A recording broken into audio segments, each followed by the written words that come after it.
We're midway through May, midway through the week. Welcome to the Morning Brief. We're up bright and early here in Lagos. I'm Kayode Okikiolu. Indeed, it's Wednesday, Humps Day, by the way, and we have triumphed on the Humps Day, and we can do so much more because we're capable of it. Good morning and welcome. I am Bukola Koka. What's Humps Day? Humps Day, Wednesday. Where is that coming from? Good question. Good question. That's the history of the day that you triumph over the beginning of the week into the remaining part of the week. Which history is that? Well, you'll find out after this. That's your own definition of Humps Day. That's my own definition. It's meant to be like just the hump in the week. Yeah, that's it. But you like use triumph as your... Yes, it's a hump in the week. Plateau. Don't you triumph over the hump Like the week started Monday, Tuesday, then plateaued on Wednesday, and then start coming on Thursday. Is that what you mean? Yes. Okay. But I've never heard. Well, Now you've heard it for today. Wednesday is also called Humps Day. It's just a definition behind the humps that we're... Okay. Welcome to the program. It's a good day to learn a new thing. So I hope you learned something today, by the way. If you're like me. I'm just asking now. Just got to ask questions. Absolutely. So how are you guys doing, by the way? I'm doing great. You know, there's a lot going on in the country, and as always, we're hoping for the best. Yeah. One of the things I have made up my mind to do as an individual is to keep believing.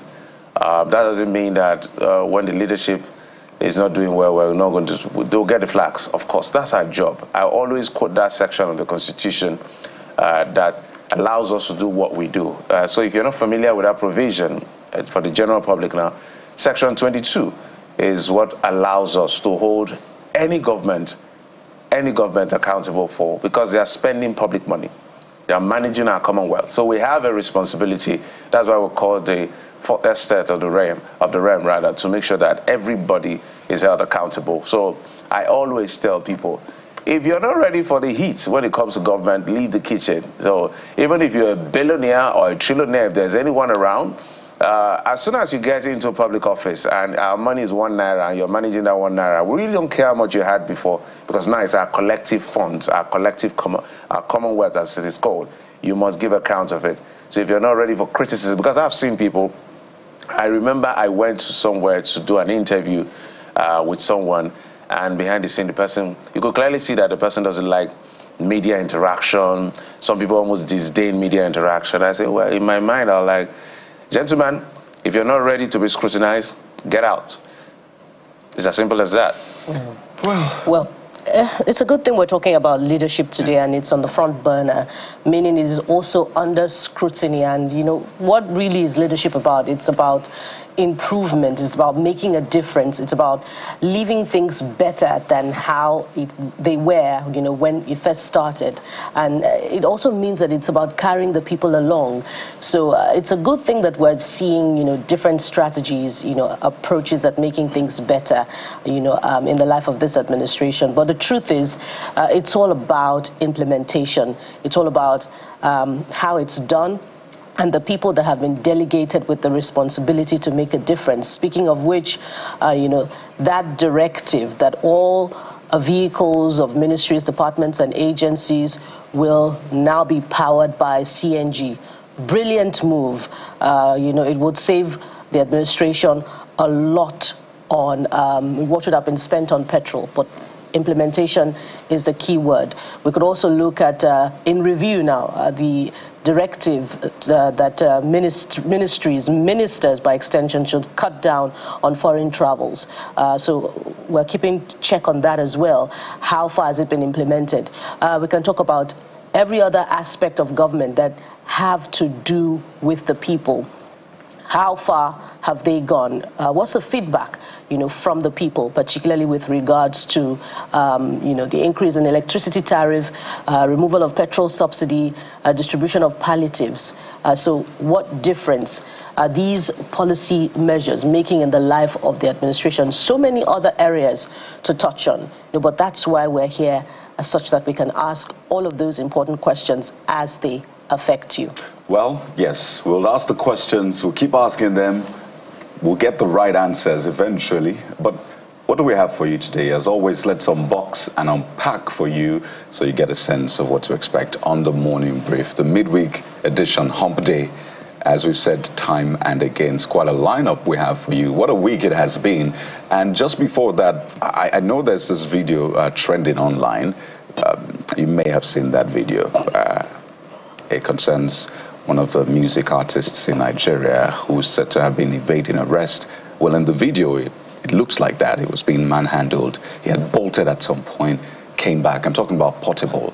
And that has opened a whole new conversation around what to do in case of an arrest, how to conduct yourself.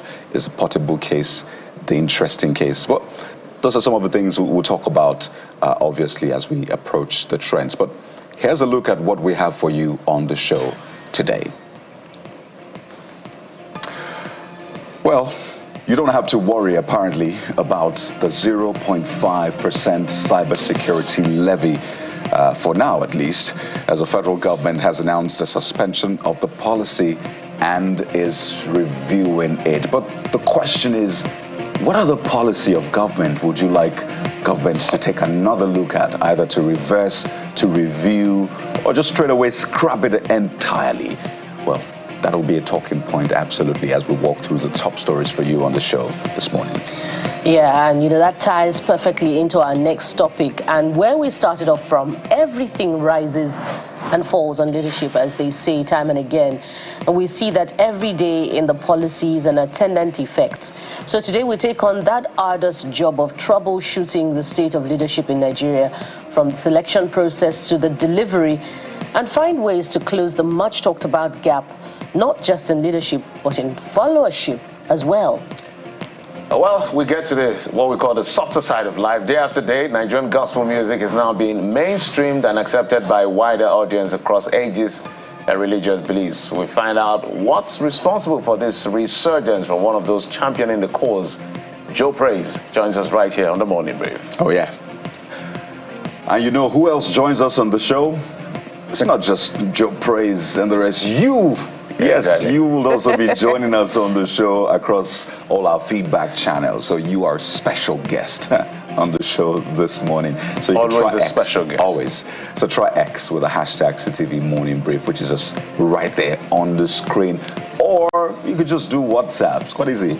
Flip out your phone, go to WhatsApp. If you're not driving, that is. All right, go to WhatsApp. You see the number on the screen. Send us your messages. We asked what policy of government would you want government to take another look at, either scrap it, review it, or not even talk about it. We've seen that with the cybersecurity levy. You talked about it. Government has listened. So let us know if you have a list. Send us your list of preference. Break it down. Break it down for us. All right, that is the number with which you can join us on the show this morning. Let's have a great time together, shall we? And maybe we can add, if there's a ministry you want scrapped, maybe steady honestness. If there's a minister who is not doing well, or there's a minister doing well, it's your government, it's our government. Some people are saying some ministers are very docile, others are saying some are brilliant, others are saying are average. The Ondo governorship aspirant, also Senator Jim Ibrahim, say Tinubu's cabinet is too cold. People have used all kinds of words. Some ministers, we don't even know their name or don't even know their ministry. What are they doing? Well, we'd like your view on all of this right here on the show as well. It's your right to have your say, and they're running on taxpayers' money, your money, so it's your right to assess and give them your feedback. So let's know what you think. So grab your cup of coffee, your popcorn. Coffee. Maybe you are Amala if you do Amala in the morning. And join us in the next 1 hour, 30 or 40 minutes or so. We'll be right back.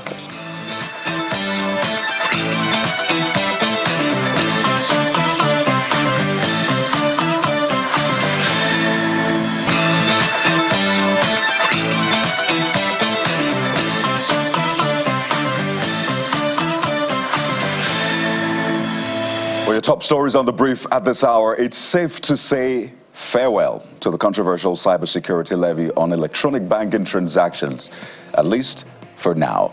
At the end of a two-day federal executive meeting, that's a FEC meeting, which also approved an initiative aimed at spurring economic growth through investments in infrastructure, the Minister of Information and National Orientation, Mohammed Idris, announced that the policy is undergoing a review. The position of government is that that policy has been suspended. That policy has been put on hold. That is the position of government for now. It is undergoing some form of review. Well, there you have it, Minister. But the federal government also says the payment for access into airports across the country is now compulsory for all, and that includes the president and the vice president. Well, the Minister of Aviation and Aerospace, Mr. Festus Keyamo, while briefing State House correspondents shortly after the FEC meeting, explained that the practice whereby individuals are given complimentary e-tags has resulted in significant loss for the aviation sector, running into billions of naira. It is inconceivable that in our country it is the VIPs that don't pay for services, but it is the poor men that pay for services. The VIPs who are supposed to have money don't pay for services, but they compel poor men to pay for services. And I said no. So I got my team together. I said we need the backing of council to compel everybody. In fact, guess what? Our memo says, with the exception of the president and the vice president. The president overruled me. He said he and the vice president will pay. He said everybody. This has led in the past to loss of billions of naira, not millions, billions of naira annually because of this. And yet, our airport infrastructure, you know, they are decaying. I am helpless. I'm looking for concessionaires. I'm looking for help for decaying infrastructure, and they will be the first to cry out. These same VIPs, why are your toilets like this? Why are your toilets smelling? Why can't you do this? Why? They are the same people, but they don't pay for the services. So if we want improved infrastructure at the airport, we must pay for services. Well, there you go. Let's head over to the National Assembly now, where the House of Representatives Committee on Financial Crimes is urging the House to invoke and apply its full powers against Binance Holdings Limited to ensure that the firm appears before it to answer petitions alleging irregularities perpetrated by Binance Holdings in Nigeria. The committee stated this at a briefing in the nation's capital, while asserting that all relevant government agencies will be invited to determine the extent of Binance's default and the relevant punitive measures. Meanwhile, the committee is also insisting that Binance Holdings Limited should be made to tender an apology to the House for seeking to, in its words, denigrate its integrity following allegations of soliciting bribes. We recognize that the blackmail by Binance is merely an attempt to distract and draw attention away from the serious allegations of criminality against it, which is now compounded by its role in the security breach of the sovereign Nigerian state. It is notable that it was after it had unlawful and criminally smuggled Mr. Ajawar out of the lawful custody while his purported head, financial crime compliance, Mr. Trigan, had been remanded in pretrial custody at Kuje Correctional Facility, Abuja, on unlawful orders of Nigerian courts. By Binance, on the 7th of May 2024, belatedly made allegations of solicitation of bribes purportedly made by the committee on the 8th of January 2024. After 4 months, the committee will continue with its legitimate function as indicated and will update the relevant authorities, the general people, the general public, and the press as the need arises. And River State continues to be in the news. This time, Governor Simi Alaye Fubara has decried the debt burden inherited from previous administration of former Governor Wike, saying most of the projects commissioned in the state were not fully funded. Governor Fubara stated this during the commissioning of the Aleto Ogale Ebubuetil Road, also known as Old Bori Road in Eleme local government area. He said the contractors who handled the affected projects are returning for outstanding payments. As we're going now, we'll be going with a white paper to show record and amount these projects was awarded at the cost of 6.7 billion. And I can say boldly that no kobo is remaining. We've paid the contractor completely. The purpose of this is to let the world know that if there is one problem this administration has, is debt. Most of the projects that are being commissioned, they are coming for their balance payments, and it's running in millions and billions. I've said I don't want to talk. I don't want to talk because I am part of that system. Leadership is service. Anytime leadership departs from service, then you are getting it wrong. And service should be service to the people, not service to a very few interests. Clearly, he came prepared. And I don't believe that any distraction is enough to take his focus away from the welfare and interest of the people.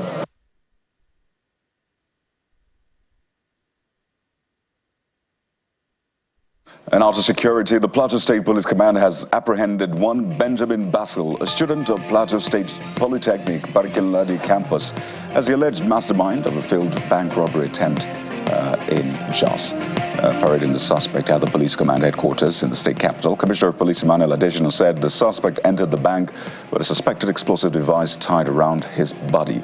He then handed over a note to the cashier demanding for the sum of 100 million naira under the threat that the explosive will be detonated if his request was not granted. A young man, suspected bomber, entered into the banking hall. When he entered, he moved straight to the office of the cashier and made demands. As he was doing this, the bank manager was alerted. And when the bank manager was alerted, he quickly also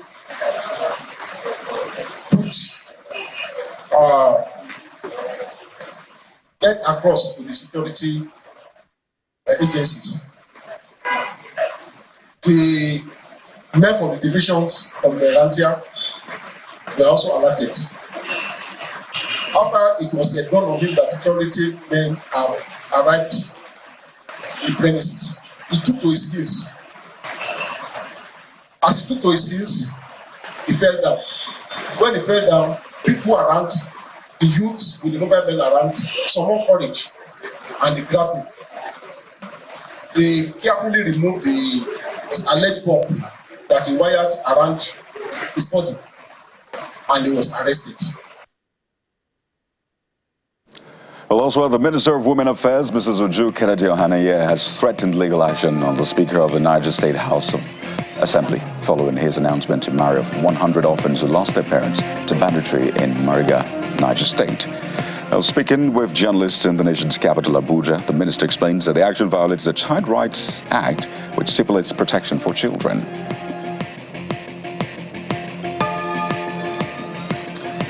However, the Speaker of the Niger State House of Assembly, Mr. Abdulmalik Serkindaji, has been explaining that his action is in good faith, stressing that traditional and religious leaders were contacted before that process started. And on to electoral matters. Ahead of the forthcoming governorship elections in Edo and Ondo states, the Independent National Electoral Commission (INEC) is asking for the support of civil society organizations for the mobilization of voters for registration and collection of their voter cards.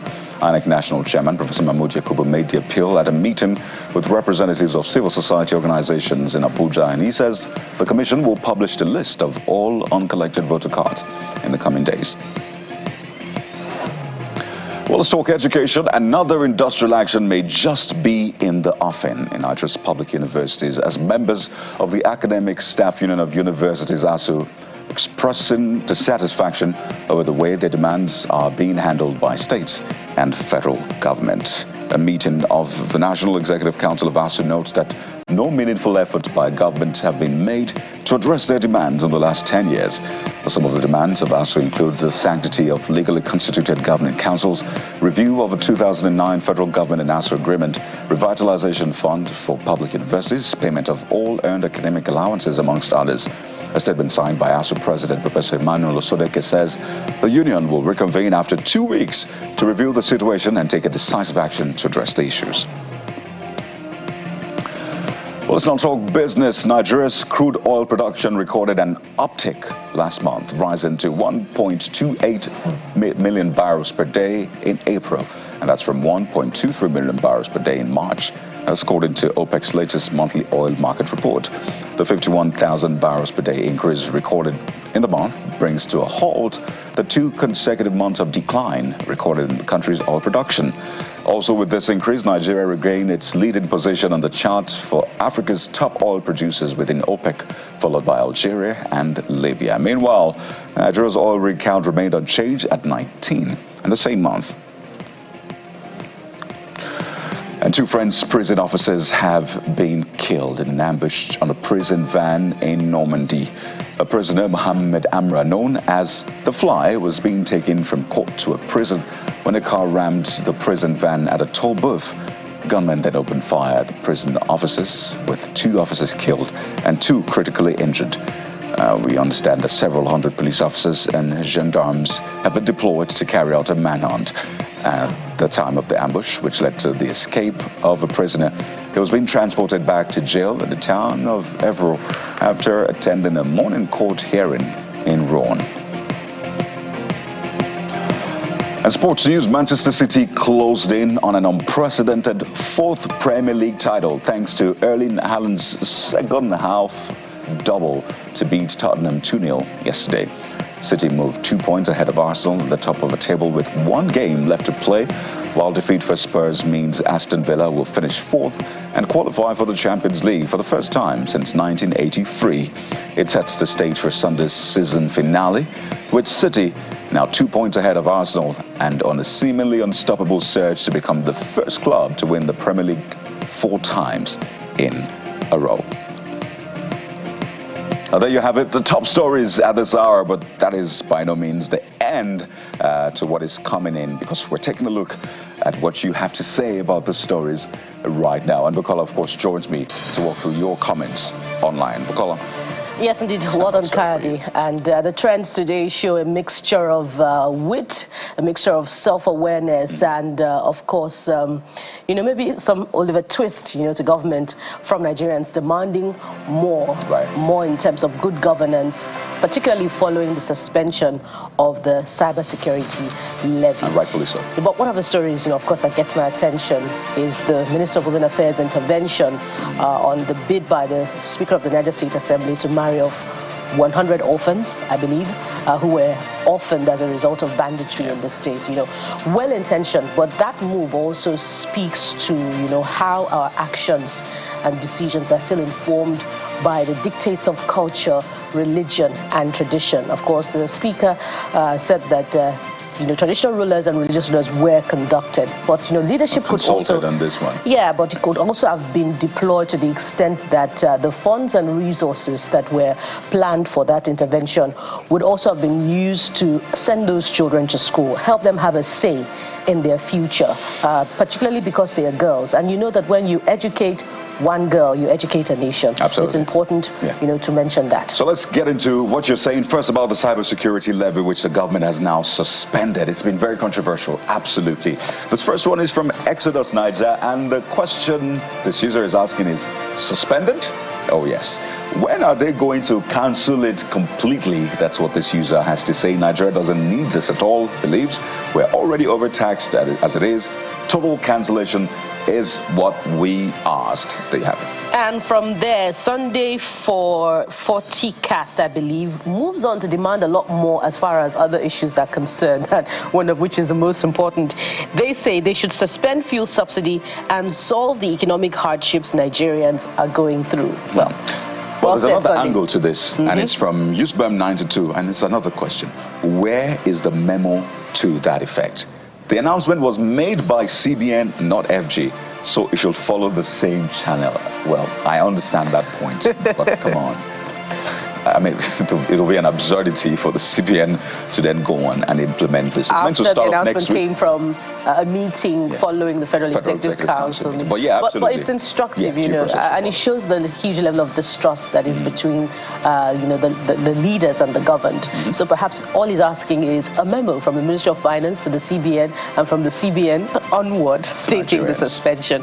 Okay, this one is from Yusuf Bamidele. You've taken that. Absolutely. So we're moving on to the next talking point, which is former CBN Governor Godwin Emefiele faces fresh charge over printing of the naira. Remember that allegation about the printing of, you know, some naira, you know, with the cost amounting to a lot more. And this first one is from Sherlock Einstein, who says, a delightful twist in the ongoing saga of financial mismanagement. It seems like Mr. Emefiele just can't catch a break when it comes to allegations of questionable monetary practices. Well, Shagari Tobe with some figures has this next one, and it says it seems this government is hell-bent on keeping this man perpetually in detention. Goes on to say, I would have loved if the same treatment meted out to all those stole from government coffers. It says it seems like some have some sort of political underpinnings. So yeah, that's what this user has to say. Yeah, well, to another talking point now. ASU gives federal government 2 weeks ultimatum, threatens nationwide strike. Well, and they're threatening to make a decisive action, really. So it could be an industrial action, it could be something else. It could be a meeting, but we know what that means a lot, so you can imagine why people are thinking. And you know, when ASU sneezes, it's students that catch cold really more often than not, so they're speaking up already. This first one is from Precious, who says, our government should please take education serious. Youths are the leaders of tomorrow. I'd say the leaders of today, really. Yeah, I mean, there's no gainsaying that. I think it's just obvious. This one goes on to say, that's Anoni_HR. Parents go send Peking go school for 4 years. Peking go day school 6 years and never graduate because of ASU and FG fight. It says, essentially, students are meant to complete their, you know, the usual course in 4 years, but sometimes it takes 6 years because of the usual back and forth between us. So this user is again saying, I mean, another day, the usual drama. Well, this next one is from X Times, who says, you know, it just has 2 lines. I thought after increasing the fees, the federal government will make available funding for universities. Well, I guess this is in reference to the education loan, which has not, you know, commenced in terms of disbursement. Yeah, weeks after. Quite a number of things that we're still waiting for: the education loan, the credit facility, and some others. We understand that there's meant to be the benefits too for unemployed. That's still a bill. But while this is ongoing, let's just say that there are 2 weeks. We have 2 weeks till ASU takes decisive action. So for the federal and state government, they have 2 weeks to make a decision and at least bring ASU to the table, have a conversation, so we don't keep plummeting when it comes to our education. We have fantastic minds in our country. But let's move to another trend which has been making the rounds. And this one concerns access to our airports. Well, the Minister of Aviation and Aerospace, after the FEC meeting, said that now everyone or no one is exempted from paying to access airports, including the president and the vice president. So Nigerians have been saying quite a number of things. I'll begin from El Bame. He says, this won't change the fact that things cost. This won't affect the price of goods in the market. Right. I told you, Kayode. It wouldn't affect the price of tomatoes. So this is the Minister of Aviation and Aerospace, not the Minister of Agriculture. So you'd expect that the decisions made by him or the approvals given would affect the aviation. But guess what? It would actually affect, particularly for, you know, I'm not doing the explanation. Let the ministry do the explanation, please. I'm not going to do that this morning. Well, Kayode, I understand this viewers' comments. Right. You know. Is it going to increase the amount of money that comes into your bank account, for instance, if the president pays? The president should pay, but if the president pays, his toll gate fee. It should. It should. Because my account, well, Nigeria's account is my account by extension, our account. So if the airport is making more money, because if you go to the airport, you see people just come with convoys and they just go through, they tell you, from government house, I'll tell you from this person. And it just goes through, and I'm talking 3, 4, 5 big vehicles. But you see the average Nigerian in a taxi having to pay. And this is something I have witnessed time and again. So fantastic. We look forward to seeing how much this will improve the revenue generated by the airport infrastructure and all of that. So well, it's difficult to argue with Kadi. I just have to align with you on that one. I'm doing the job of the ministry, but it's okay. I think that makes sense. Really. Okay, so we have the first comment from Ibn El Bamayi, who says... Oh, that's I take it the first one, so let's take the second one. The second one is from Bonnet de Geo. I hope I got your name correctly. This is very wrong. The president must have and enjoy some privilege. There goes your argument, Kadi. That must have and enjoy some privileges. Will the president also queue in a motorway hold-ups? I don't think anybody said anything about a queue. It's just paying to access the airport. But again, let us move on. I'm not going to be doing the job of someone else this morning. Incredible Human is the final one we'll take on this one. It says, cut down your entourage and limit your traveling. Tollgate is something no one has complained about. The ones we complain about, you don't do it. So stop traveling with a lot of people on taxpayers' money. It is simple. Yeah, and as we custom on that one, we also wrap up, on the trends. Essentially. Yeah. So we'll take this as our final one, basically, but that is by no means the end of your contribution to the show. So keep them coming on X and on WhatsApp. We're live for you right here on the Morning Brief, and we're taking up our very first conversation. It's one that you don't want to miss. So stay with us right here on the Morning Brief.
In addition to the registration of voters, the Commission will also make available the uncollected permanent voters' cards for collection during the voter registration.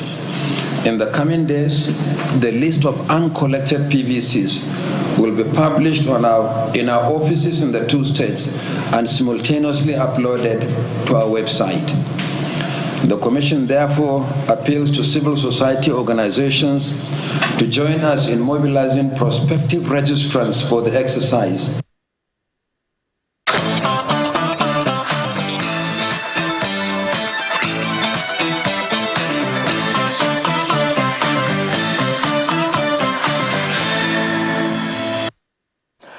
Welcome back. It's now time to switch gears and talk about election management. As you know, November and September will be having off-cycle elections. September is going to be for Edo State, And in November, Ondo's turn will come for them to choose who leads them for the next 4 years. So INEC has been doing some housekeeping. One of the things it's been doing is to meet with different stakeholders across board. It did meet on Monday with leaders of political parties, and yesterday was the turn of CSOs, and that consultation continues today, I think, with the media and security agencies and all of that. So how prepared is INEC for this particular exercise that is forthcoming? Those are some of the things we'll look at as far as election management is concerned. We're being joined by an election analyst and good governance advocate, Executive Director, Alliance for Inclusive Development, Aid Africa, Mr. James Ugochukwu joins us from our Abuja studio.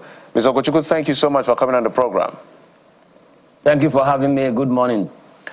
Let's begin. I know you were, I understand you were in that meeting. So from your understanding or from what you saw, how ready is INEC for this exercise?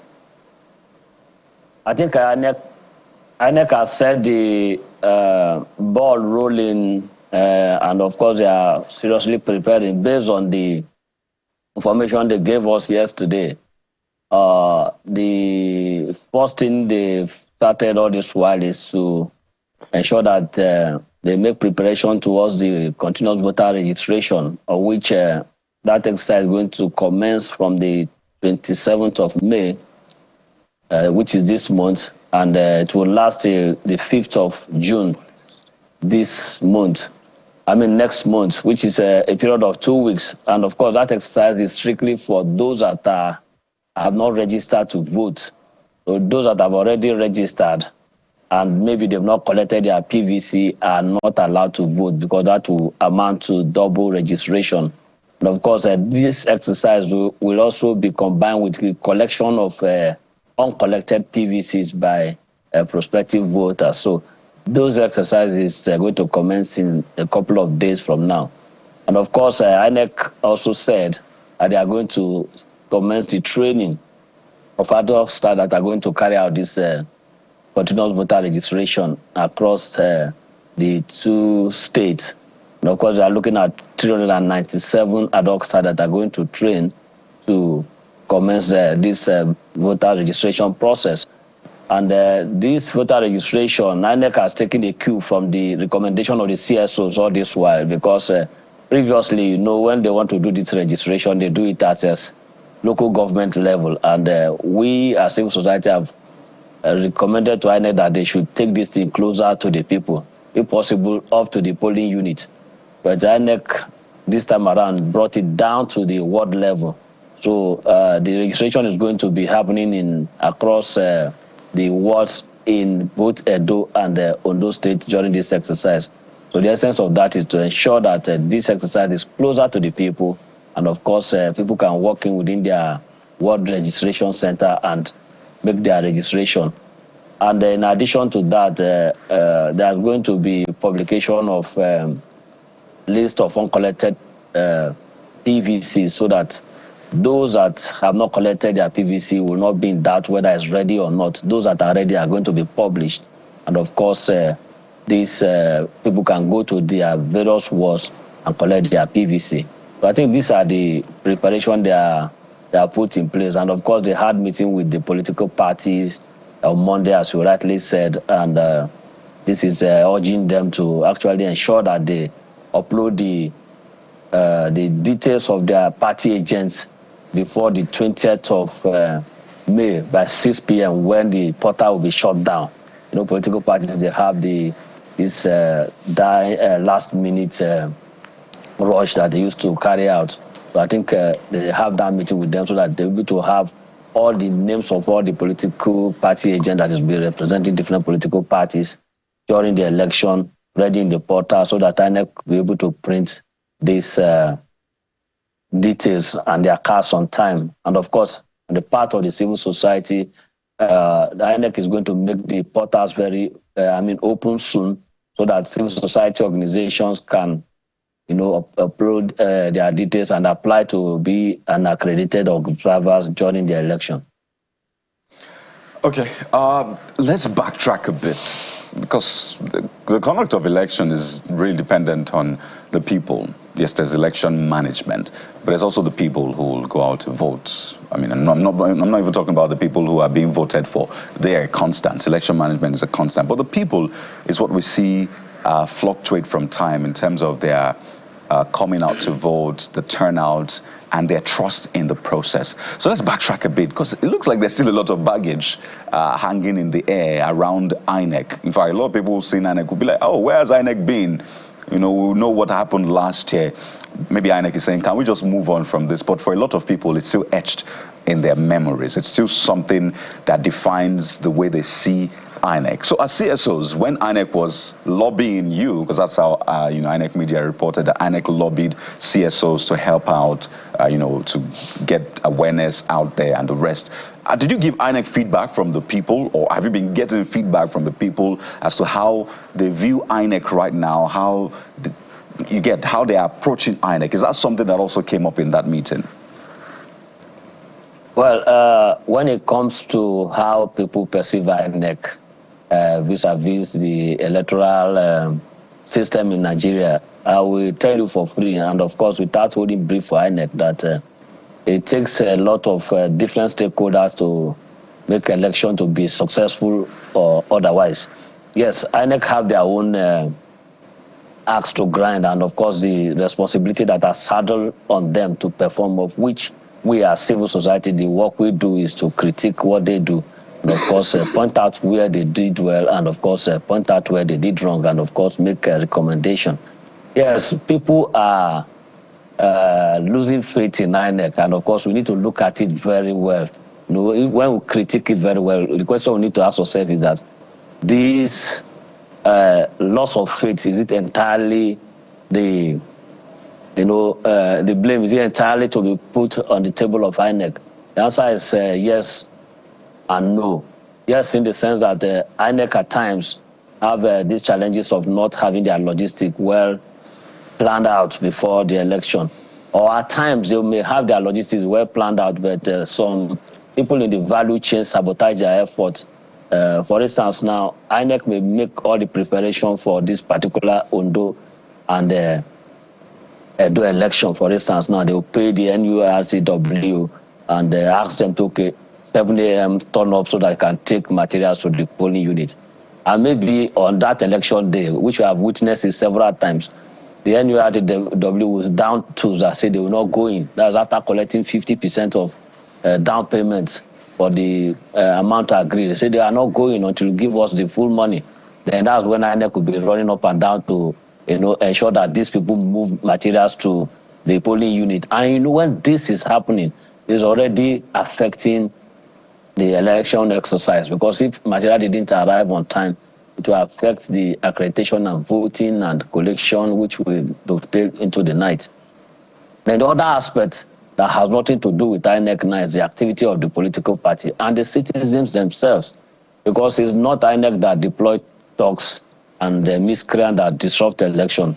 The types that went about destroying polling units during the election and killing people and maiming people and causing mayhem.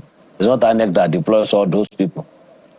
So the question we're asking yourself is that if we want to put a blame, we need to share it and, of course, balance the blame. INEC has their own blame. Security agencies have their own blame. The citizens have their own blame. And every different stakeholder, including the media that send false information, unverified information, they have their own blame. Because by the time you upload fake information on the internet or on the mainstream media, a lot of people may misinterpret it and, of course, take ugly action, and before you can correct it, things might have gone ugly. So these blames should be compartmentalized and given to different people.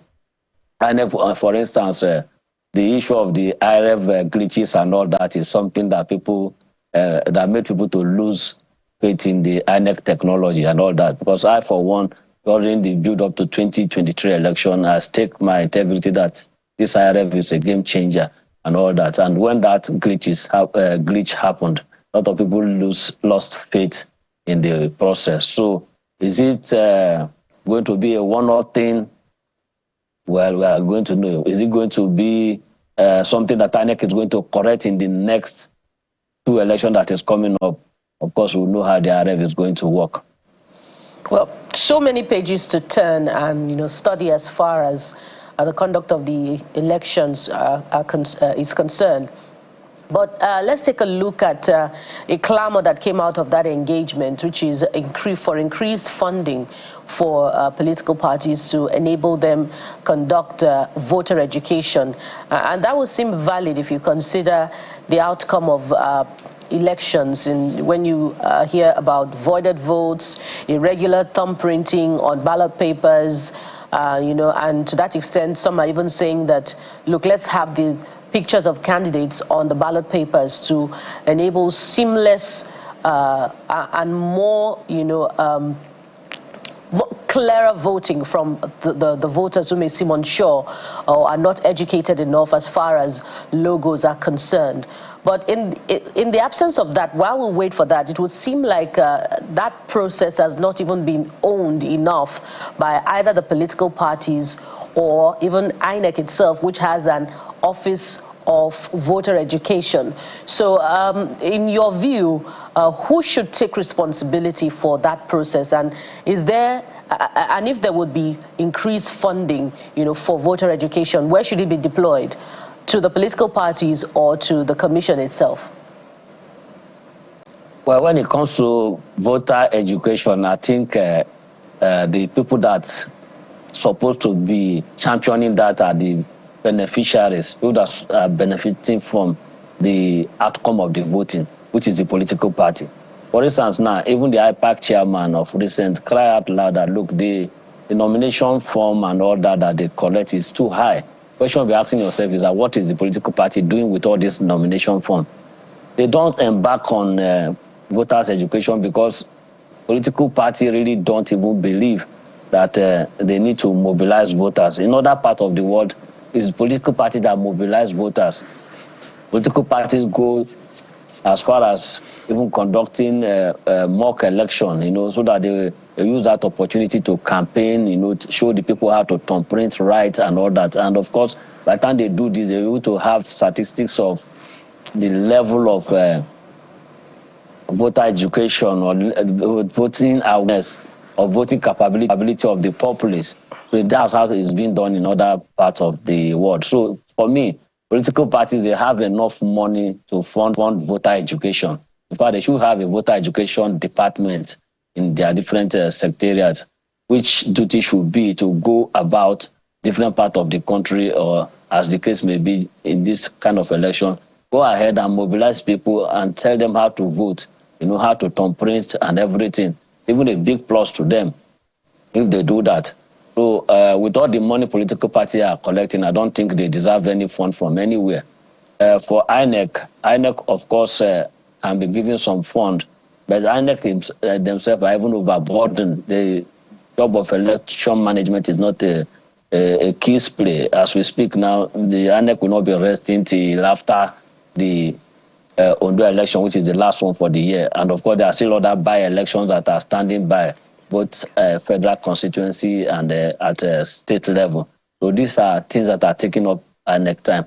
The people that need to be funded for voter education mostly are, one, the civil society organization and NGOs at grassroots level, and of course the National Orientation Agency, because the idea is for them to orientate the people on how to, on civic duty, the reason why they should vote and the reason why they should turn out and all that. So political party, they have enough money to fund voter education. INEC, well, they can do that by the way, but civil society and the National Orientation Agency as well can play a very big role in ensuring that people's voter awareness is increased. And talking about the ballot paper, yes, we made that recommendation ahead of 2023 election. We have some illiterate voters that don't really understand the PDP or the APC or SDP or the other political party, but they can understand, they can identify a candidate by merely looking at the person. So if the ballot paper can be designed in such a way that the pictures of the candidate will be on the paper, it will go a long way to reduce void votes cancelled vote and all that for most of the illiterate people in the rural and, of course, suburban areas and all that. So as we begin to wind down, one of the things that we have as a problem collectively as a country is this idea of lack of strong punitive measures. We have laws to that effect, but people are not punished for their bad behavior. So I'm wondering if CSOs are also putting this to INEC as far as the next cycle of election is concerned, because we've seen in the past, both when electorates commit offenses or the participant themselves, the players commit offenses. Remember the case of Adama, which is the subject of adjudication today, Eunice Hari. We haven't seen much in that direction. And we see people just, act anyhow, and they may go scot-free at the end of the day. So how much pressure are CSOs putting on INEC to ensure that they follow through with ensuring that anybody who tries to destroy their hard work is brought to book? I think INEC is not a law enforcement organization. That's the reason why we have the security agencies and, of course, the body called license Interagency Consultative Committee on Election Security, headed by the NSA and, of course, the INEC chairman. So when we have the NSA that controls all the security agencies and all these security operatives are deployed to polling units during election, I think the duty lies squarely on their shoulder to ensure that people that commit any form of electoral offenses in line with invariance to the Electoral Act should be arrested and prosecuted. But the problem we have is that it depends on who commits the offense. We have the big guys that they are untouchable. When they commit offense and even instigate election violence, they'll be rewarded with a political appointment. So these are the challenges we are having. So we have good laws, but we have weak institutions that cannot implement the law. So until we start walking our talk and ensuring that those that instigate election violence and no matter how highly placed they are punished, we keep on going to continue to have this recurrent election violence at every electoral circle. So I actually advise most of Nigerians, of course, party faithful, to be very careful in supporting candidates and being used to commit some of this crime, because whether you are arrested and prosecuted is a function of the big man you are working for. So imagine some of the thugs will be arrested, locked up by the police, and all that will come from above that this guy should be released, and they will be let off the hook. Right. The next election, they will be more emboldened to even cause much more mayhem. So the main beneficiaries of this thuggery and all that are the people that are making the laws, and they should, as a matter of fact, have a rethink that election should not be a do or die affair where we'll be counting ballot and be counting dead bodies at the same time. We had a reduction of election violence before the 2023 election. The last one we did in, I think, Ekiti and Osun, there's a less reduction of election violence as a result of the new technology that INEC introduced. But in 2023 election, the general election, we were surprised that the violence re-emerged again because of the pattern of, or should I say, the people on the ballot and all that. The thing took to religious dimension, and we saw people being named, denied access to their voting areas. Some were even some even sustained bodily harm and injuries. Some were even killed and all that. And up to now, we've not seriously seen any punitive measure carried out against anybody. So these are the things that we in the civil society will keep on crying out loud. That absolutely, and that's why we need the security agencies. Not be a body type. We've seen. Right, pardon me, let me just quickly come in. You're making a vital point, and it's important to reiterate that we need the security agencies to step up on this one. But just to again say that the essence of that meeting was INEC essentially reminding Nigerians that continuous voter registration at ward registration centers will begin Monday, May the 27th, all through to Wednesday, June the 5th. The times from 9 a.m. to 3 p.m. daily. So from Monday, May the 27th, if you've not registered to vote, It's your right to vote. It's your civic responsibility. So it's important to go out there, get registered. I know we could talk a lot about the leadership process, even the selection process, but it wouldn't make sense until you are part of it. So if you're in Ondo and Edo states, the continuous voter registration resumes Monday, May the 27th from 9 a.m. to 3 p.m. daily. I just wanted to reiterate that because that's also the major part of this conversation. Mr. James Ugochukwu, election analyst and good governance advocate, executive director, Alliance for Inclusive Development, Aid Africa. Thank you so much for your time and for your insights on this particular subject matter. Thank you so much. Thank you for having me. Absolutely. Well, we'll switch gears now. This time, not election management. We'll talk about leadership. What is it all about? We'll find it out after this break. Join us again.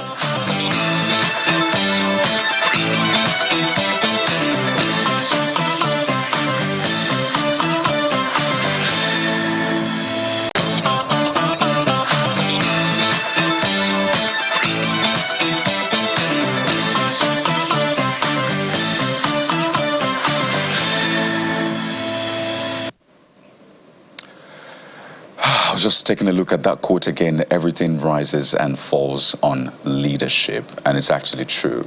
I can give you, at least right now, 100 examples of how literally everything rises and falls on leadership, particularly in our nation, Nigeria, from federal, state, local government level. So today, we're taking on that very thorny issue of leadership. We're taking a different perspective to it, a different approach to it entirely. But this is one conversation you do not want to miss. We have joining us on the show this morning to walk through and troubleshoot leadership in Nigeria, Aishat Agbaje. She's Executive Secretary, Lateef Jakonde Leadership Academy. She's right here with us in our Lagos studio. And joining us virtually is, God bless, Otubere Global President, ready to lead Africa, a U.S. White House-led Summit for Democracy Global Ambassador YDC joins us virtually on the show this morning. Ladies and gentlemen, welcome to the Morning Brief. Thank you for having me. Good morning. Thanks for having me. So let's get into this. We're tweaking things a bit and approaching it from, I don't want to say bottom up, but age-wise, right? Bottom up, because this is a young panel, essentially. And I'll begin with you, Aisha, because you are in the mix when it comes to empowering people with leadership skills and knowledge. Absolutely. But again, let's take it from another dimension. When we say leaders in Nigeria, we look at the president, those in the Senate, National Assembly, governors, local governments, chairmen, and the rest. And rightfully so. They are the leaders. We elected them to do the job. And yes, we'll keep paying attention to them and putting their feet to the fire. But I want to also spread this and talk about the leaders we have in civil service, for example, the civil servants. There's some sorts of leaders. So when you look at the whole leadership conversation in Nigeria, when you troubleshoot it, where do you see the major challenge being? Because we promise a lot, but we deliver very little when it comes to leadership. So for you, where is that challenge in leadership? So the challenge in leadership for me is everybody. It starts with everyone, because people step into leadership positions from home. So what you are in the home or what you've learned in the home is a reflection of who you will be in society. So we are all leaders in one space or the other, whether we lead the home or we lead other young people, or we lead our community. Even you being here, you're sort of leader, you're anchoring this conversation, you're leading. So it's essentially, like you said, where is the challenge? The challenge is from the bottom. That's where it is. And I think that we always find it very easy to sort of pull ourselves out of the accountability sort of spectrum and leave it with those in those structures, whereas we are also a reflection of those in those structures and in those systems. And that's what we teach at the Lateef Jakonde Leadership Academy. It's literally active citizenship. It literally starts with, with us. So I always give this example. So let's take it just household way, right? Let's take it to the household space. whereby you have a sort of underage domestic staff that is not going to school, right? And you're treating them a certain way. And eventually, maybe that person in the home, that leader in the home, steps up to a leadership position, maybe local government chairman, president. There's no way they would understand the fundamentals of leadership when they've not gotten it from home, when they've not started well from home. Eventually, you will find that what they will reflect is a status quo, as opposed to something innovative or something that solves the problem we need. So essentially, the challenge is with everybody and what we know. And it's also, the challenge is, for me, also with something I align is individualism. We are very individual, we are very filled with the individualism perspective, whereby we sort of neglect what our role should be, what's the power of one. We forget the power of one. What does that look like? And that's what we teach at the LGLA. Power of one. Yes, fantastic. Power of one. God bless. I'll come back to you on this. We're going to have a big panel discussion. God bless. You've been in the trenches, so to speak, and I had to use that. So you've been working on this leadership, troubleshooting here and there. Do you agree with Aisha?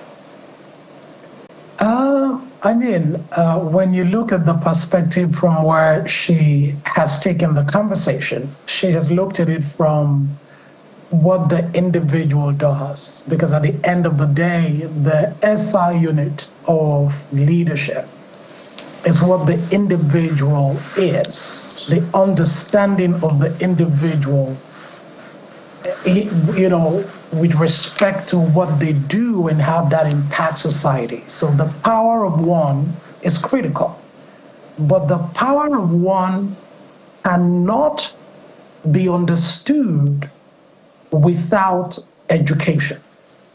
So the power of one is a very serious concept that societies rise and fall on that philosophy. I agree with her from the direction that it is what you are at home that you technically give when you go to the public. So yes, these are like, you know, issues when it comes to leadership. And of course, you can't have leadership if you don't have the individual. And it is the individual who understands responsibility, understands the broadness of their impact and their contributions that make society what it is. Because society is all of us in our individual uniqueness coming together through the social contract that gives us an idea that the collective have now become one, and that is the society. But again, the one is at the center of the conversation. So in that regard, I absolutely agree with her that the power of one is very, very important. Well, interesting. The power of one, it's a good way to look at it when you consider that everybody is important and everybody takes on one form of leadership role or the other, depending on where they sit. But I'd like you to take a look at it from this perspective. The resources and the power for decision-making are concentrated in a few of some of us. You know, and some have identified the challenge that we have in this climb to be that we run really a monarchical system stemming from where we're coming from. You know, where we had the kings, you know, where we had the feudal system in the north, and, you know, and all of that. And we're now trying to superimpose that on a democracy, and it's not working. I wonder if you identify that to be part of the problem that we have today. You know, the heart of the conversation is leadership is the bane of underdevelopment in Africa and Nigeria being the big brother. But at that time as well, we could cite the fact that perhaps we were at our most prosperous and peaceful in our communal way of living. So do you identify this monarchical system of thinking to still be the problem? So I think what you've asked is a lot of questions embedded. So unfortunately, there's no right or wrong answer here. It's just what also fits the conversation and what suits it. But when we talk about active citizenship, right, ultimately that's the bone of everything here. It's not about, so you can't speak of active citizenship and also speak about resources, right? So I can give you several examples of maybe someone like Tunde Onakoya. He doesn't necessarily have the resources, right? But he still stepped out to be an active citizen, to also give back to the community, whereby he doesn't even have much. As a result, the community gathered around him to support him, to lift him, because that's an example of an exemplary citizen. And that's where the focus should be, not about resources, because if we all think about resources, I don't think any of us has much, really, to be honest with you. So we don't have much to go with. So if I say I need 20 million naira to do something, I don't have it. So does that mean I now sit down and don't do anything? Absolutely not, right? So it really goes back to active citizenship. What are you? What do you want to identify as? What's your passion? How are you going to impact society? It's understanding that you do not need so many things to impact society. It's possible to do things, as Sunil Onakoya would say, great things from small places. Start from there. And I think also, even we've seen great leaders like Martin Luther King, which is again what we teach at the Latif Jakonde Leadership Academy. We've seen great leaders like such. I don't think he's a billionaire. I don't think he's a millionaire. I don't think he has houses or assets. But did he step out with his church to sort of fundamentally change the landscape of things and also push for non-direct, non-violence actions? Absolutely, because why? He had a voice. That's the only resource you need, essentially. And also, ultimately, your fingerprints. So if we get our conversations to that level, we would stop being in this la-la land of thinking about resources. But however, resources do play a key role. Also, in one spot, you have to find where you situate in the community first before you start thinking of resources. Or else, even when you get those resources, you won't know what to do with it. Right? So what do you identify as? Where does that conversation start from? Which is why we're also very targeted at young people. And this program, by the way, was started by Governor Babajide Olusegun. So it's very targeted at young people. How do we groom them from such a young age, whereby they start understanding that you still have the power to influence and you still have the power to impact. Power of one still, and that's conversation. Again, none of these subjects do not go without its flaws. None of these subjects go without its gray areas. There's always going to be gray areas. But does the benefit outweigh the disadvantages? Absolutely. And that's the concept we should look, or parameters we should look at it all from. Well, do you agree, sir, that we're too focused on resources? Well, I mean, again, back to your question about resources being concentrated in the hands of a few, we must realize that resources in any form of society that is democratic would definitely be concentrated in the hands of the few for the benefit of the many. That is actually the goal of resource control and resource redistribution. But when the concentration of resources in the hands of the few is not properly redistributed, that is where the crisis is. People cannot impact their communities. People cannot solve problems if they don't have resources to do so. And that is the bane of leadership.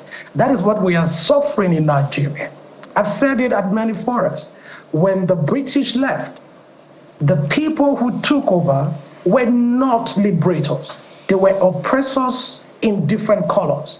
They were not people who came to redistribute resources. They came to amass for themselves.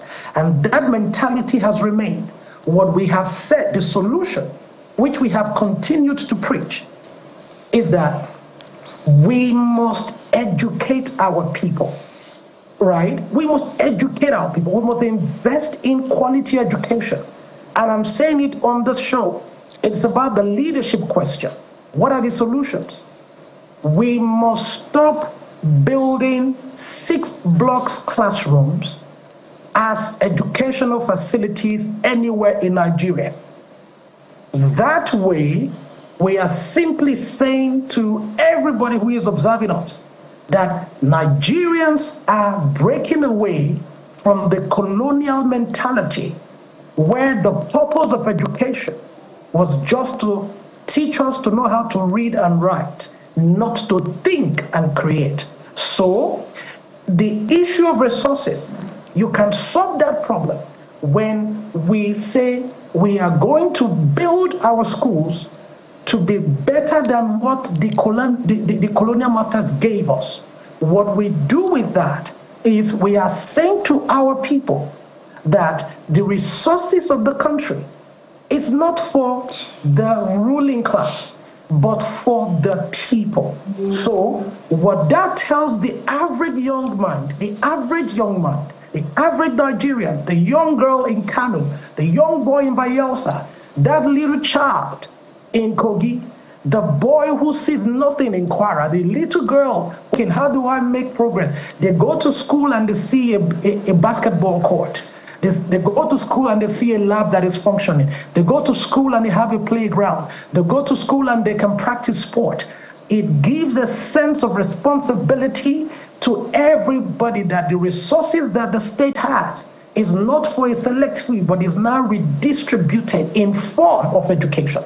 So the leadership question, you begin to solve it from providing education that liberates the individual. Because this is how life works, my people. Education is the progressive discovery of your ignorance so that you are able to act on the necessary steps that you need for your society to move forward. So do I agree that resource hoarding is a problem in the country right now? It is. But again, I just want to answer a question that you asked about our monarchical mentality to leadership and the idea of modern democracy.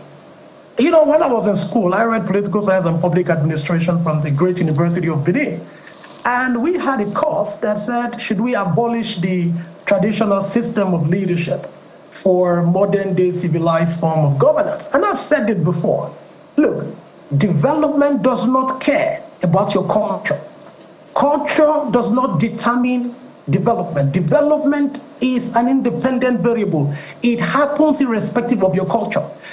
Culture catches up to development. Development will not wait for you. So the idea therefore is we must sit as a people to say the monarchical system of government where the rights of king were determined by divine right, is that what we still want to have as a people? So democracy has come. The role of the traditional rulers must be legislated, just as we have done, but they must remain advisory. But the empires of government and the levers of state must continue to be run by civilized democratic, principles. So for me, I think that stuff continues to haunt us. The more we behave as if it's not an issue, the more we will continue to see retrogression. So I would say we'll legislate it and stick to, a modern way of governance. All right, I'm going to throw two questions, one for both of you, one to you, one to you. I think we should go back to the basics. I have a feeling that the definition of a thing is the beginning of the problem. So you are in that academy. Do you believe, and also answering the question of leadership, do you believe that we have a skewed understanding of what leadership is? And what exactly is leadership? That's for you. So, and to him, Mr. Tubore, my question is, especially for young people that are coming, the presumption of innocence is enshrined in our constitution that even if you're caught doing something, you need to be found guilty by a court. But when it comes to political perception, as soon as you get into politics, you are already corrupt, you're a thief. You have to prove yourself not to be one. How will young people get into that space and make a difference? I hope you get my drift. So two different questions for both of you. Yes, thank you. Because I know that if we did stay on politics, it would, we'll spend the entire day on that topic and democracy. Do we have a skewed narrative or perception of what leadership is? We do. We don't understand it. And I think, and I'm not talking about elites, I'm talking about the actual layman. I don't think we have an understanding of what it takes. And that's why when we go out, or maybe we go into our communities, you dropped a piece of bottle of water, empty bottle of water, we don't understand the consequences, and we don't understand the ripple effect of those actions. Same way when I drop this on the floor, a piece of paper, I don't understand the ripple effect of those actions. However, leadership would be me then taking the initiative to pick up that bottle of water when I've seen it, empty bottle of water when I've seen it on the floor, pick it up, and then trash it away and do the right thing with it. That's leadership. That's what it fundamentally is. Being able to cover those gaps for others, and also community. There's no leadership without community. There's no leadership without followership, right? We need to get that point clear. There's no leadership without followership. There's no leadership without community. It's a collaborative initiative, right? Because it's ultimately, if you're able to understand the concept of followership, you would understand the concept of leadership. You would go into those systems, and really then change those systems, because collaborative initiative will be a thing for you. You would work with others. You would not think anyone is above you or this, because why? You're thinking about community, you're thinking about impact, you're thinking about influence, and that's what leadership is about. And I think I defined it the other day in our group, whereby you cannot define what leadership is and not add impact to it in some sorts. Yes, there might be power, influence, but there must be impact. And the impact to change lives, to change communities, to go into those systems and understand that you're not here alone. You're here together collaboratively. Even when they say God made Adam, he made Eve, because it's not a one person's job, right, to create nations, right? So you must be able to come together and think about the future and think way ahead. And that's what we teach at the academy. It's really understanding the fundamentals, which is what goes back to my last point. There's no right or wrong answer. There's only solutions, right? What works? What is suitable? What can we adapt to be flexible and to sit in our systems today? And that's what it is. And that's what we are teaching young people that are with us. And when they come into, part of our fellows that come into our academy, what they are learning is that even when it comes to the systems of government, budgeting, they are looking at it, they're understanding why government prioritizes one way or the other, and how the budget goes to a certain space aside from another space that needs it. It's not a size-fits-all. Yeah, I don't want to drag you into strong politics. No, let's not do that. Yeah. I'm just letting you know. Don't worry, I've given you the strong political question. So maybe it's time for you to respond. For me, it is an unfortunate reality that you are already termed corrupt by the people even before you get into politics, or even the minute you emerge. And I think in the last 2 days, I have seen videos of serving. So one is, I saw a senator who said, "We steal to share to the people." I'm just quoting the senator. And then there was another political stakeholder who alleged on national television that a senator's election was manipulated for him. So if you have these acknowledgements on TV, I'm sure you have your answer. So the person who gets into office is seen from the prism of the fact that, oh, this is Nigeria, and that's what we did one. My hope, and this is what we do also at our organization, Ready to Lead Africa, where we are, just telling ourselves that that very funny, self-defeating statement, that this is Nigeria and this is how things go should not be something that we say in our organization and in even the way we approach our work. So it is a difficult reality, and it is also because we now have political leaders who are so brazen. There is no more shame. They are now, anything goes for them. But that is that generation. Right. And I'm speaking to my generation to say, let us not accept that as a norm. So I think the answer is in my answer to you, that the guys who are currently running the show at a certain level have bastardized what we have as the sacrosanct of leadership. Well, God so bless. that is the. Yeah, go ahead. Very, very interesting points you made there, and I kept mulling over this saying, "On easy lies the head that wears a crown." But I don't think it's the case here. It's more like easy lies the head that wears a crown, but the head that is not wearing the crown, it is uneasy that lies it, essentially, because the people enjoying are the ones in governance, are the ones wearing the crown, essentially, and the ones who are suffering in court are the ones not wearing the crown, and it just negates that saying. So we can look at what's happening at the federal level, and you cannot discuss leadership without talking politics. Yeah. But I will not drag you into it. So here's a point I'm trying to make, because we need to fix things. And I don't know if you are open to maybe governors, senators, House of Reps, people come into your leadership school. Yes. Because absolutely. we've always said it that maybe there should be you should get a degree in leadership first before you run for government. Absolutely. But you know what? You can get education in different ways, really. You can go through the ranks and you still learn the same thing. But the point I'm trying to make is this: we need a major shift. And we need it now, because there's a lot of discontent. And as Jeffrey said, it's like us against them, and we cannot move forward.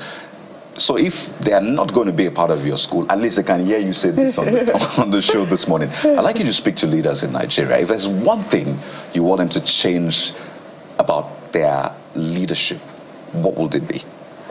So I like the point you've made. Yes, we do meet a lot of political leaders. So from Honorable Jimmy Benson, who has come to share his approach on security, and our fellows, they ask the real critical questions on what they're seeing. And then you have... Do they enroll is what I mean. Have they enrolled Well, yet? so they don't enroll because they are past the age of it. So it's between 25 to 35, right? Right. So they don't enroll. Right. But what I can tell you is that when they step into that room, the questions we throw at them gets them thinking, that they want to continue working with us to get our perspective. And sometimes, I think even at one point, the fellows met, when the fellows always meets with Governor Babajide Olusola Sanwo-Olu. And you said something on it, maybe it's easy, it's there that wears the crown, right? And and Governor was telling them about how, and I know that he has not slept for days. He, from one point to the other, from one meeting to the other, days he has not slept. And sometimes as Nigerians, we just say, are we just doing anything? Is there any movement happening? But in actual fact, on the other hand, some people are not sleeping. But what is what some Nigerians there's also are so not much sleeping work to do. Right. Yes, but the damage that has occurred in the country is not something that will be fixed overnight. Right? This is years and decades. Right? You would need years and decades of that. And we can go into democracy. We can go into Singapore, the sort of structure in Singapore. A lot of people don't agree with necessarily 4 years term. Even in the UK, it's a 5 years term, because also some people will argue that it's 4 years enough to actually make actual change. Because when they enter that leadership position, you have the first year whereby they're settling in, then 2 years where they just tend to bring one or two initiatives in, some of their initiatives in, and the final year, they're dealing with politics. But they hardly complete 5 years in the UK. Some yes, don't even spend 1 year, 2 years, but and the they are. party still remains. But but the person itself. The person itself doesn't, but the ideals do, the structures do, the ideals, so their ideals are what drives them. we've lost idealism in our politics as well. I'm glad you're talking about tenure and duration. Yes, and I'm glad that you're from the Lateef Jakonde Leadership Academy. You know, we could mention the number of achievements that first democratically elected governor was able to record while he was in office. He built the waterworks, he built teacher training colleges, he built Lagos Television, just to mention a few. But in these times now, excuses are made for an administration. We say that it's just 1 year in office.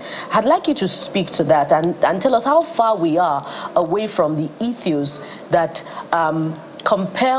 that makes leaders feel compelled, you know, to make an impact, leave a legacy, rather than what we see now. Absolutely, yes. So, I hate to break it to you, but I'm in the public service, right? I'm a political appointee, so I see it all as well. And I've been in this position for nearly a year. And I'm telling you, at there are times whereby I just want to, listen, drop it and go, because it's just so much work.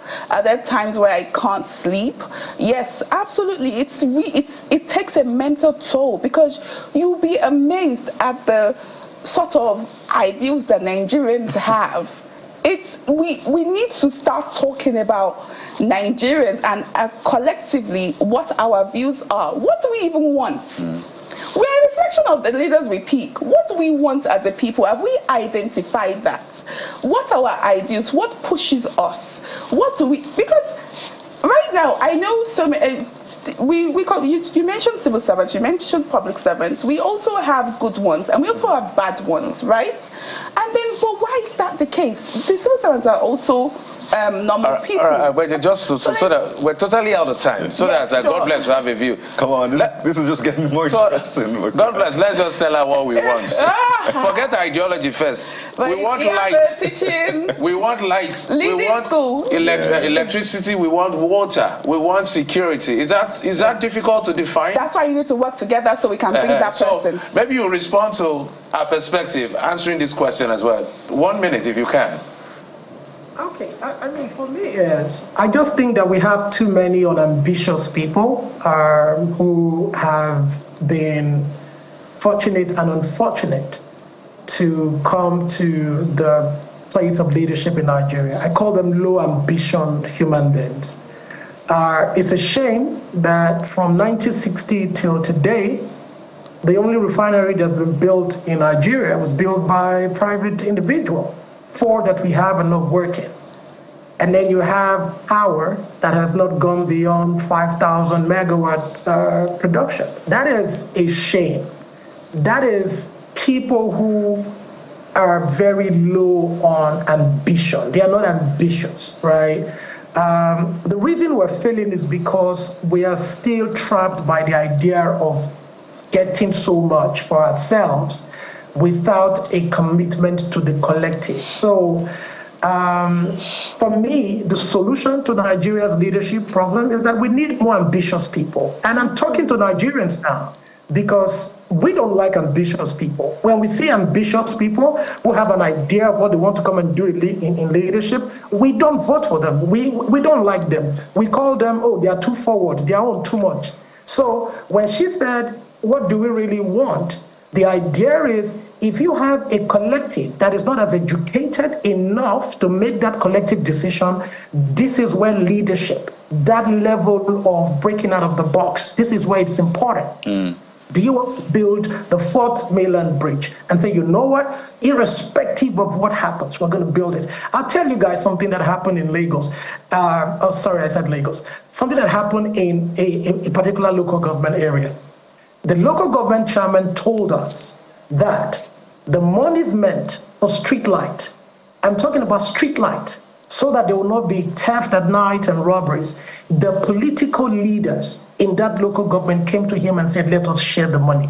The people who see life from a place of the house you build, the cars you have, the whatever you think you can do, right. Those are low ambition human beings. They should not smell leadership. So if we want to fix it, you want light, you want water, you want education.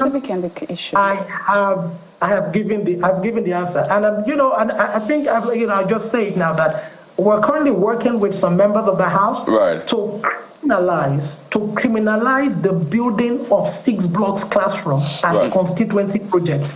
We cannot give you taxpayers' monies anymore to go and be commissioning 6 blocks classroom as constituency project. We have to run now, and that's why we brought ambitious young Nigerians on the show this morning to discuss this very important matter. Aisha Tagbaji, Executive Secretary, Lateef Jakande Leadership Academy. This is a kind of brainstorming you will get there. I understand that you're still open for... Yes. So our applications are still open. We're taking in our second cohort. Right. This is we work with ALIWA, which is African Leadership Initiative West Africa, which is an extension of the Aspen Institute, the Aspen Global Network. There you go. It's quite interesting to hear this. It's a lot. Absolutely. They are directly mentored by Mr. Governor for the next 1 year, whereby shadowing EXCO members. So they get to really not just experience it, there's a pragmatic approach to it. Aisha, there's a lot. But let's keep the gunpowders dry. We have to run now. Class, because that's where we have the current issue. Thank you, Jeffrey, for adding that. They really do need the experience. That old order, guys, we have to run. They don't want to go. We have to run. I'm going to share with you, but we have political classes. Maybe night class for them. Provide a night class for them.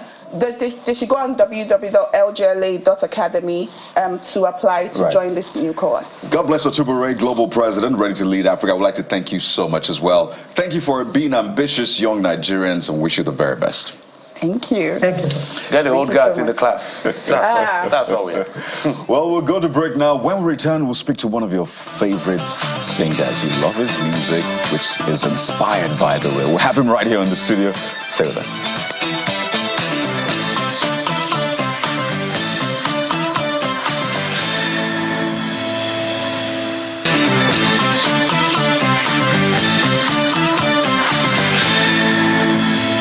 Welcome back to the program, and it's been quite a ride, from your choices on leadership to preparations for the elections. Now we're viewing life from another perspective.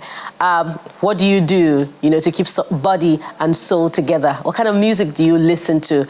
Well, we have something to celebrate this morning, someone to celebrate. I call him the joy distributor. Ladies and gentlemen, let's welcome together Joe Praize. Isn't that amazing? Exporter of joy. Minister of joy. Oh my goodness. Minister of joy. We know you as a joy distributor, but we could also add Joe Fashion to it. Joe Fashion? Yeah. I like the sound. I'm trying, right? Exquisite fashion that you put out in all your music videos. I'm dripping. I'm dripping grace, dripping joy.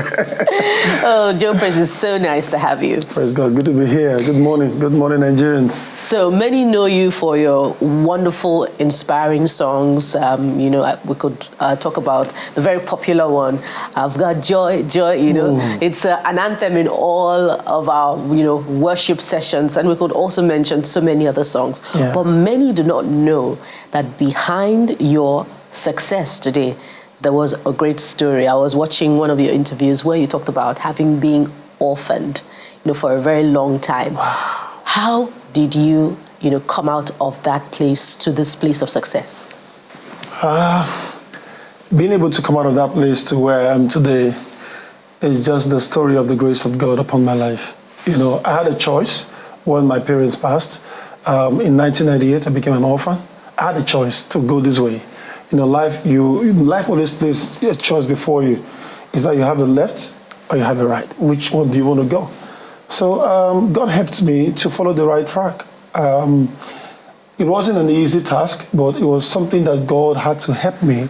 Imagine growing up, I grew up in Benin City. Imagine going in a place where everyone around you is just a bad boy. It's a bad girl. For you to survive, you have to be a bad boy, a bad girl. Then you also have to make a choice. How do I navigate, through without going the route these guys are going? We just finished watching a program, a while ago, talking about Nigeria, the politics and all this stuff. We always have choices. Which do you want to go for? I had choices to either go and start taking some things and go on the street and, hold some persons and say, give me your phone, give me your money and all of those things.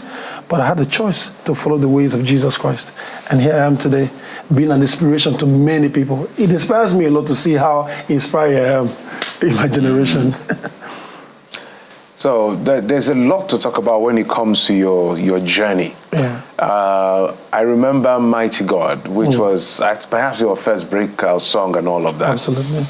Did you at some point when you were, let's talk about that particular song before we come to where we are now. Now you're the big superstar all over the place. But I always like to go back. We always like to go back. Absolutely. When you were recording that song, because when we had Praize here, sometimes you heard this artist say, this particular song that gave me the break, I really didn't want to put it out. I didn't want to record it and all of that. So what was your own story around Mighty God? I really wanted to put that song out. That is why that song was produced like 3 times. The first production was done in Jos because I went to University of Jos. So it was produced there. When I was done with the production, I didn't like it. Spent a lot of money, but I didn't like it. Came to Lagos, got someone to say, this song is nice, but there's something not in the song that I can hear in my spirit. Can you help me, crack this code? He listens to the song, this song is good. So back to the studio, we did the song.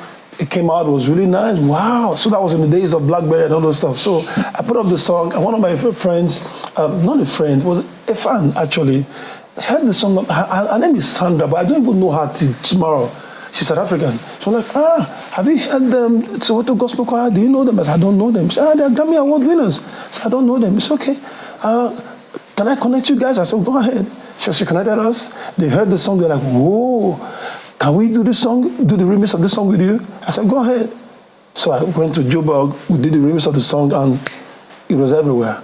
I knew the song was going to be a great song. So it took me, still a journey.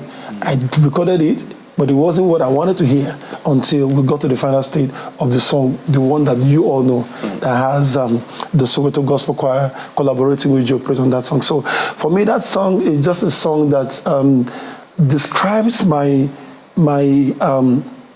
knowledge of who God is indeed great and mighty. Imagine scripture says in Genesis that in the beginning God created the heavens and the earth. This heaven and earth that we all live in, it was created by God. It tells you that this same God is great and indeed mighty. And in all situations, he is beautiful. That's why you see that song. I always sing it even till tomorrow. We'll be singing that song for close to 20 years now. Wow. I still sing it everywhere. If I'm ministering tomorrow anywhere, if I don't sing that song, they're like, oh God, please, can we sing that? Can we sing that song before you leave? That's why it's not about trying to promote new materials. Yes, that is good. Right. But you must understand that as a gospel minister, you have to do what it is that the Spirit of God wants you to do for the people at the time, not really of your own personal agenda. I must really commend you for your doggedness, particularly after last night's disappointment. I know you were relying on Tottenham. God. I was trying to avoid But here you are with all the strength, even looking bright. So accept my, condolences now. But you know what? Miracle of the tired Jesus. So you're looking for a miracle this weekend? A miracle is God's intervention in the affairs of men. So you think Arsenal can still win? Guys, you don't know what he's talking about. Talk about Arsenal. See, they got me here. Gunners, they got me here. No problem. On Sunday. It's an Arsenal fan, but that's aside. I'd like you to speak to what we're seeing now. It looks like the genre of gospel music is becoming more mainstream. Gone are those days where it's just restricted sort of to, worship centers, events. I've heard some DJs actually mixing gospel songs. So you have to pause and wait a minute. I know this song, but they're mixing it and it's in the club. So what is really responsible for what we're seeing now? You're part of those people championing. That your music video, I was just telling you, it looks like a movie. Gone are those days where you have a green screen behind you, gospel music, and you're dancing and you have holding flower. Pardon me, I had to go there. So what's responsible for this new resurgence we're seeing?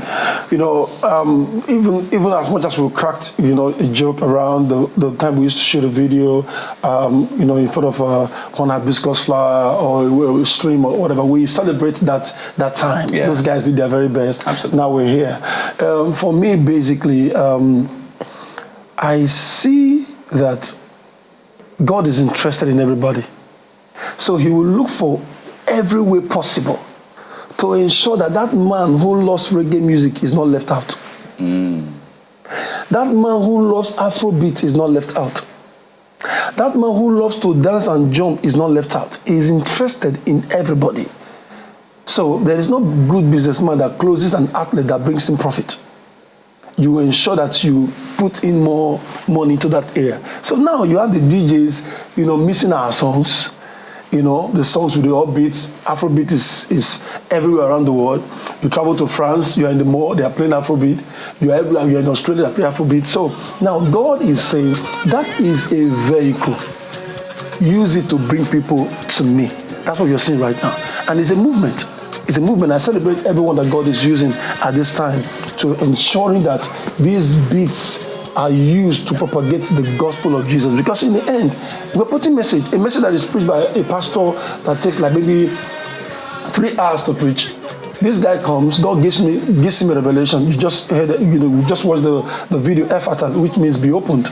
All right. So the pastor preaches this message 1 hour, 2 hours, is preaching, but your praise comes, puts it in music, 5 minutes. I'm communicating. Someone is dancing to it. He's catching the vibe. Music passes through your mind and goes through to your spirit. Right. Sometimes music bypasses your mind and enters your spirit straight.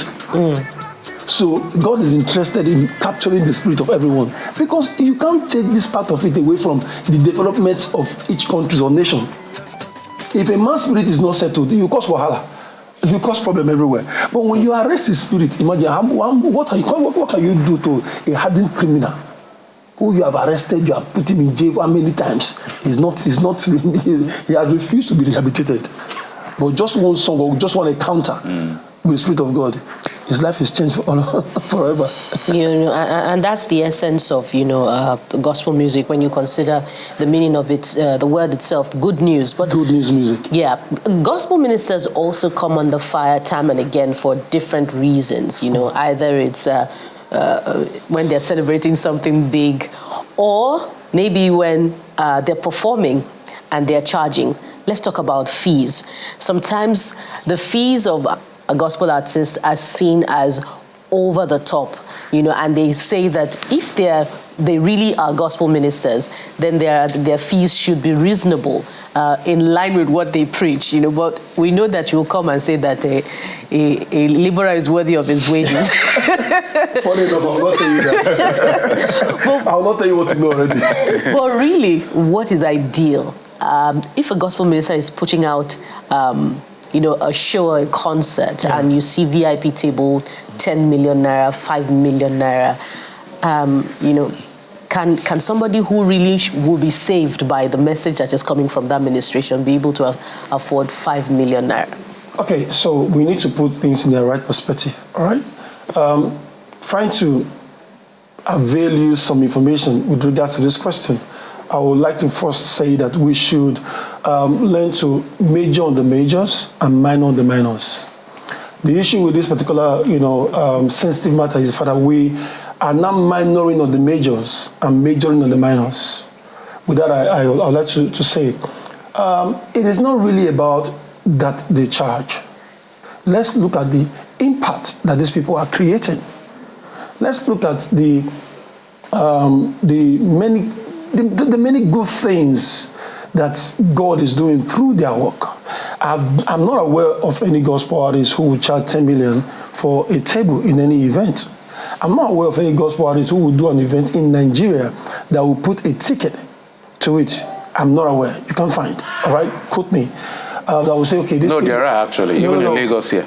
Lagos, who? No, I think it's saying the amount. The 10 million. Okay, the amount. That they charge, okay. Yeah. No, when you say there's a concert and the person says to enter this hall, it is 10 million, it is 100,000, it is 50,000. No, they are ticketed events, even in a ticketed hotel. Events, yeah. For gospel access. We don't want to mention names, okay? They are ticketed events, but the question is how much these persons pay. I know they are all my colleagues, they do this event for free, and they are being supported by those who love their ministry. Sometimes we just see from the outside and we say, oh, we just pick a picture or pick a side. All right, so it is not really so. You go to Ghana and do a gospel event, people want to pay to come for your gospel event, but it's not so in Nigeria. You go to South Africa, you can't but ticket your event in South Africa. You put a fee. People want to come in there and pay. But in Nigeria, it's not so. So coming to events, they charge for events. There are different things. When I'm organizing an event, I do my event and organize and do my event for free. The job of flow that you watch that is all over the world today, I spent lots of money. Not one kobo was paid for as gate fee. I will not now say that is a template for everybody. All right? When I have events that's coming from maybe one organization or the other, my management, they know what to do to ensuring that my team is properly taken care of. I have a team of 12 people, all right? They will take care of them. I'm not going to come in here and tell you, no, we don't charge. No, I will not tell you that. There are logistics that should be taken care of. But that being said, there is a part of it when I'm going on an evangelical walk. I can't be charging you to come and hear the gospel that will change your life. That is my evangelical work. All right, Joe Praize, it appears that we will never agree. I mean, you guys who may never agree on. I have a position. I'm saying, it is wrong. I totally understand. I'm saying it looks like a place where there may never be an agreement, depending on who you're talking to. They'll bring their own perspective. But let's take a listen to one of your songs, and we'll come back to wrap up the show. All right.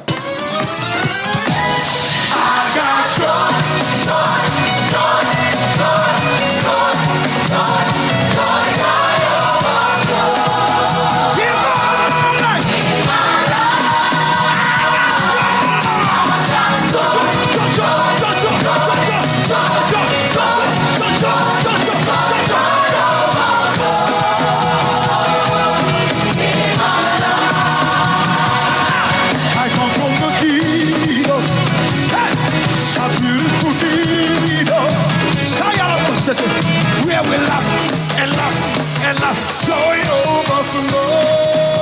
Joy is still right here. That's the song I actually.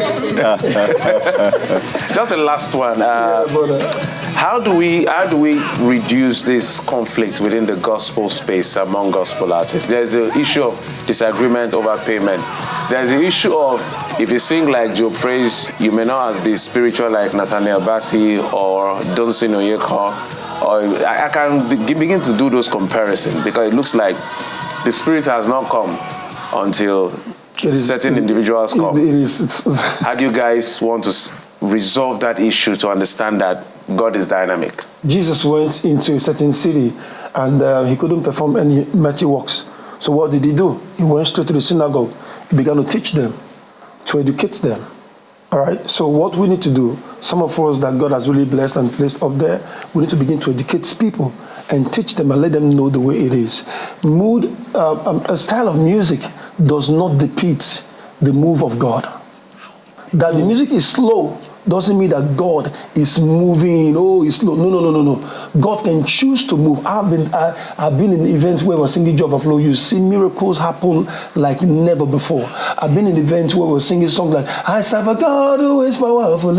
Miracles are happening everywhere. So it is not about the genre of music. It is in the person. It is in the spirit, in the character. It is in the inner recess of the person who is ministering. If what you don't have, you can't give.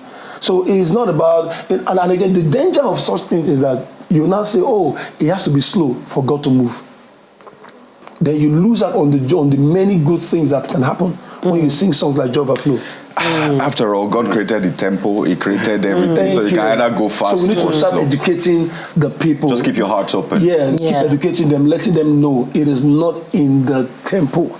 It is the reason I asked that question is that those of you who are the vanguard need to do that education. We will do that. A Joe Praize has to do that education. Yes. A Nathaniel, Dunsin, Theophilus, we have all the names, has to do that because that perception is very strong. Yeah. And look at your beautiful family. Your family. Yeah. And on a final note. Wow. Yeah, wow. You didn't see this. That's the Minister of Praise Junior. On a final note, we've seen that sometimes gospel artists try to shield family and all of that because of controversy. And you see someone doing devotion with his wife and it goes viral and people are attacking and say, why are you doing this? You're doing over Sabi. do you want to tell people sometimes to cut you some slack? And we're humans to allow us to live our life. You know, in everything, you just know how to. There's got to be a lot of moderation because now you are a public figure. Yes, some people will always misunderstand what you do. The Bible says, "Let not your good be evil spoken of." You know, you just want to enjoy yourself. Just want, enjoy. I mean, you're a human being. You want to go out, vacation, but you say, look at that's carnality. It's not carnality at all. It's not. So can we? It's vacationality. We cannot miss out on this unique opportunity of having the Minister of Joy himself without having some joy. 30 seconds. Joyful ministration. Joy. So you got my backup, like we want to sing. Yeah. You want us to dance? She will back up. We have 30 seconds. So let's do this. What do you want us to do? Dance or just? Also just sing. No, you reply me. So when I say, I serve a God who is powerful. Hallelujah. Hallelujah. I serve a God who is mighty. Yo. This God is a good God. Hallelujah. You can call him a miracle Papa. So have you rehearsed it now? We are ready. Oh yeah, give me the I serve a God who is powerful. Hallelujah. I serve a God who is mighty. Hallelujah. This God is a good God. Hallelujah. You can call him a miracle Papa. I say yo.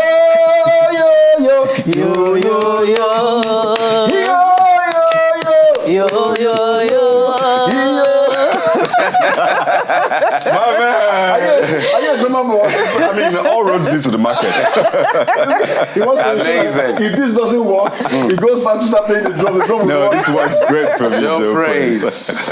Yeah, the Minister of Joy, I want to thank you so much for Thanks being for on the show. You Joy distributor. I like that. Yeah. I like that.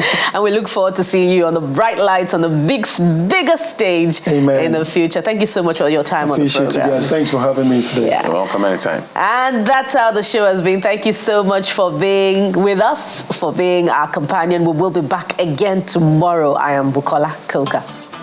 Thank you for watching. I'm Jeffrey Zongo. Hey, don't forget to spread the joy, right? I'm Kayode Fikulu. Goodbye.